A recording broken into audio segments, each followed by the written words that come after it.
Bom dia, Weber. Bom dia, Silvana. Bom dia, Renato. Bom dia, ouvintes. Weber, como é que se realiza esse sonho de consumo aí? É possível ser implementado em qualquer tipo de casa? Sim, hoje em dia, com as tecnologias que já existem, né, no Brasil, a gente já consegue instalar desde casas que são projetadas desde o início com essa tecnologia, ou em casas já prontas, onde a gente pode adaptar a instalação elétrica e a parte de áudio e vídeo também para que funcione como foi dito por vocês. E com relação, por exemplo, quais as atividades que eu posso automatizar? Ar-condicionado, pode? Vamos lá, a gente costuma dizer que é melhor o cliente falar, né, o que ele gostaria e a gente diz o que não pode, porque é muito pouco aquilo que não pode ser feito. Ou seja, toda a parte de áudio e vídeo, a parte de refrigeração e a parte de iluminação, que é algo também bem interessante de ser feito. Então eu posso chegar em casa já com ali o som ambiente, né? Com a temperatura que eu quiser e também com a iluminação, aquela luz baixa para sexta-feira à noite. Amanhã é dia dos amantes, inclusive, hein? Já dá para rolar um clima, né, Agora, a parte, por exemplo, de controle de entrada, é possível também, de segurança? Sim, normalmente a gente indica duas formas de controle de entrada, né? Que seria através de senha alfanumérica ou de impressão digital, biometria. Então, essas duas formas, você, além de poder habilitar pessoas a entrar na sua residência, no seu escritório, você também pode acionar isso a uma determinada cena de acionamento dentro do seu ambiente. Por exemplo, a pessoa pode colocar digital, além de abrir a porta, também ligar a rádio favorita, ligar a iluminação naquela intensidade que ela gosta e o ar-condicionado na temperatura que ela gosta. Que máximo! O que gere todo esse sistema? Normalmente são centrais de automação, né, que a gente instala dentro da residência e permite que tenha essa interface, né, entre a parte de elétrica convencional, a parte de áudio e vídeo convencional, com essa parte de automação. Essa interface, sistema de automação. Essa interface é um programa para um computador pessoal ou é um equipamento, um hardware à parte? É um equipamento. É um equipamento que está... a gente costuma dizer que esse equipamento faz o papel de integrar os sistemas já existentes na residência. Nós estamos conversando, recebendo aqui nos estúdios hoje o Weber dos Anjos, ele que é diretor-geral da Apps House, é engenheiro eletricista e professor do IFBA e da Unime, falando com a gente sobre casas inteligentes, né? Com um conforto maior, eu acho que é o que a tecnologia tem mesmo que trazer para a gente. E eu posso fazer isso através do meu celular também? É possível do meu escritório ou da rua ainda, eu estou parado em algum lugar, já dar ali a ativação para que a minha casa esteja me esperando da forma que eu mais gosto? Sim, é possível, além dos celulares, dos smartphones, né, que está cada vez mais sendo algo acessível à população em geral, também os tablets, né, e aí a gente está falando de um produto recém, que tem pouco tempo no mercado brasileiro, mas já pode ser utilizado também para automação residencial, além do PC ou de outros celulares mais simples, não smartphones, que desde acionamento de iluminação até mesmo de uma banheira, você chegar em casa e já ter o banho preparado, que seria aí algo bem interessante também. E você pode fazer, por falta de um termo melhor, presets, você pode...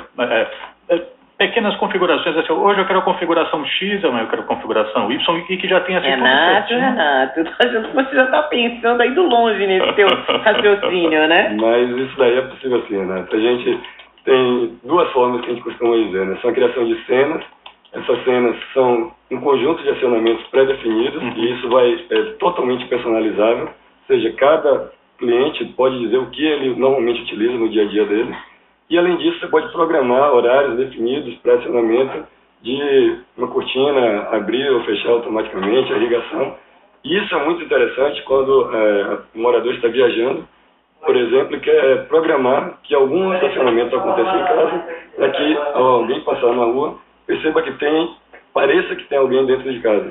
Então é uma forma também de gerar uma certa segurança. Né? Agora, Weber, em quanto tempo, se eu chegar lá com cardápio de tudo que eu preciso para minha casa, em quanto tempo é possível já estar em funcionamento? São obras demoradas? Como é que funciona isso? Não, a gente pede em torno de 15 a 20 dias para deixar pronto funcionando, mas a parte de instalação, onde vai ter uma interação, vai mexer na interação física mesmo, né? Na sua residência. Isso depende do que você optar, mas gira em torno de 2 dias a 5 dias, um apartamento médio, uma casa média, para a gente deixar funcionando. Ou seja, quem quiser ir para o final de outubro tem que começar a pensar em fazer o projeto agora para começar a funcionar. E custo? A gente sabe que é difícil falar em custo porque o cardápio é grande, a gente tem desde apartamentos pequenos até mansões de todos os tipos de integração, mas dá para a gente falar assim, qual seria um valor mínimo, já que para esse tipo de tecnologia normalmente o céu é o limite, né?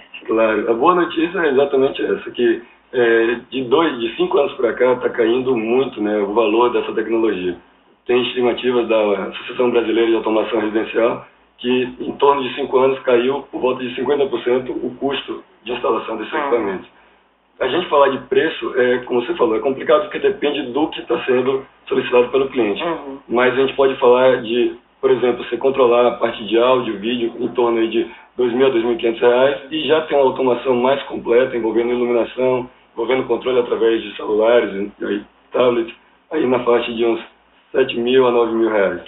O que de novo que está surgindo que a gente ainda não tem aqui na Bahia ou no Brasil em termos de controle de automação residencial? Tem alguma coisa nova no mundo que talvez chegue aqui daqui a pouco? E aproveitando a pergunta de Silvana, a gente já pode, por exemplo, imaginar a possibilidade de aliar esse princípio da residência inteligente com avanços em robótica, mecatrônica? Perfeito. Ótima pergunta. Eu acho que esse ponto é exatamente a gente pensar em um futuro que, na verdade, não é nem tão longe quando se fala de tecnologia. Então, tem sim algumas tecnologias que o Brasil está começando a implementar, que é você interligar toda essa parte de automação com a internet e você utilizar isso de uma maneira mais inteligente, vamos falar assim. Seria você, por exemplo, colocar todas as suas definições, chamada nuvem, que é aquilo que está falando de computação em nuvem, e aí você poder, por exemplo, prever qual a possibilidade de chuva nas próximas horas e já automatizar isso no seu sistema de irrigação, por exemplo. Então isso é algo que você consegue colocar aquele sistema que você já teria instalado em casa, conversando com dados de notícias ou até mesmo de instituições por exemplo, previsão de tempo, entre outras possibilidades. Então essa é uma tendência, eu acho que isso vai acontecer nos próximos anos, não dá para estimar exatamente com precisão quando, mas é algo que não está distante, é algo que já está sendo estudado para ser usado aqui no Brasil. E você falou em irrigação e fiquei pensando em abrir e fechar a janela, né? Que é uma coisa até para quem mora em apartamento. Você sai e deixa a janela aberta para ventilar o apartamento e às vezes cai a chuva, você fica preocupado porque molhou o chão de um dos quartos, alguma coisa assim. E é uma solução. Realmente é o futuro, a casa dos Jetsons, né, Renato Cordeiro, que a gente via. É engraçado isso, mas você vê o futuro se realizar, né? Porque quando eu era pequena eu via realmente o desenho, achava que aquilo era uma... Imagina você falar por telefone vendo a pessoa, era uma coisa absurda. À distância você coordenar o que acontecia em sua casa e hoje isso é a nossa realidade do dia a dia, cada vez mais, né? Cada vez mais barato também. Existe esse caminho da tecnologia se baratear, né? Exatamente. E além de se baratear, eu acho que tem um ponto importante da gente deixar claro. Quando a gente fala de casas, né, a gente não está falando de um gasto, a gente está falando de um investimento. E isso é diretamente relacionado com o custo do imóvel após a instalação desse sistema. Então, em média, a gente está falando de um custo que gira em torno de 3% a 5% do imóvel e que dá uma valorização direta no imóvel acima de 8%, a depender, claro, das outras características do imóvel. Então, é algo que, diferente de outros custos que a gente tem, a gente pode tratar isso como um investimento que, além de gerar esse conforto, para a gente gera essa valorização do imóvel. Tá certo, Weber dos Anjos, ele que é diretor-geral da Apt House, engenheiro eletricista e professor do IFBA e da Unime. Weber, muito obrigada pela